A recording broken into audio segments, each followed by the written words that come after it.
Come this fall, every kid in Arizona, rich, poor, white, black, Smurf, can attend public school or get a $7,200 voucher for any school. It is shockingly popular, or perhaps we should say unsurprisingly popular. Since launching last September, it's grown from 12,000 students to more than 59,000 students, outpacing projections. State education officials estimate enrollment could grow to 100,000 by next summer. But opposition has also been growing to the program. Tom Horne is here, Superintendent of Arizona Schools. All right, this was a Republican initiative in the state legislature. Tell me what so far has been the best argument for it. For school choice?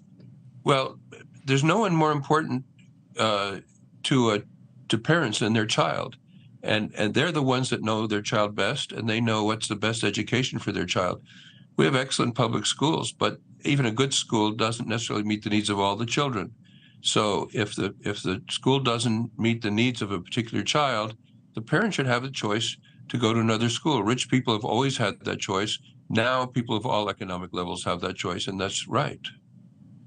All right, so back in 2018, this failed as a ballot measure. Then the state legislature pushed it through. 2018 obviously was a midterm election. President Trump at the time was president.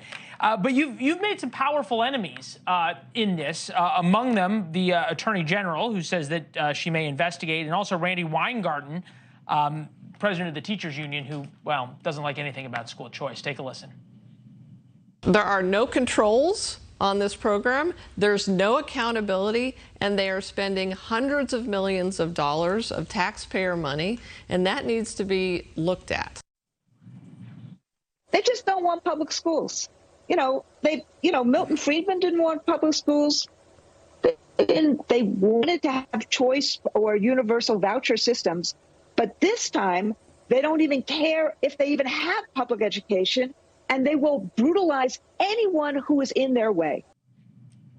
Are you brutalizing anybody? No, I'm not brutalizing anybody. I actually love public schools. I went to a public school. My 4 children went to public schools and did very well. My main job as superintendent of public education is to improve the public schools. We have many excellent public schools in Arizona, but as I mentioned, even a good school might not meet the needs of every child.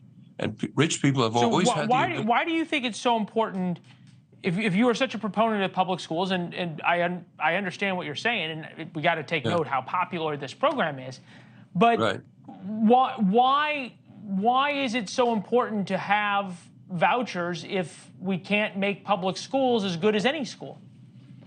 We want to make the public schools as good as we can, and that is my overwhelming objective. Every one of my 600 employees knows they have to be working toward that goal of increasing academic performance in the public schools. That's our overwhelming priority.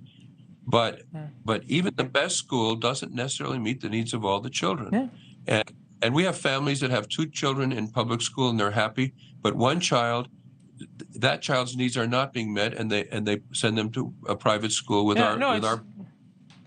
It's a fascinating program. It's a great conversation, and obviously a lot of people are signing up. We're going to follow it and see if we can get some of the data in terms of how the kids who are doing this and taking the vouchers do. Thank you, sir. Thank you. If I could just add one thing, it makes the public schools better if they have competition. Competition's better for everybody. That's why the United States was prosperous and the Soviet Union was poor, because we had competition. And they used to say in Poland, they pretend to pay us and we pretend to work, because it was a government monopoly. And the same thing applies to education.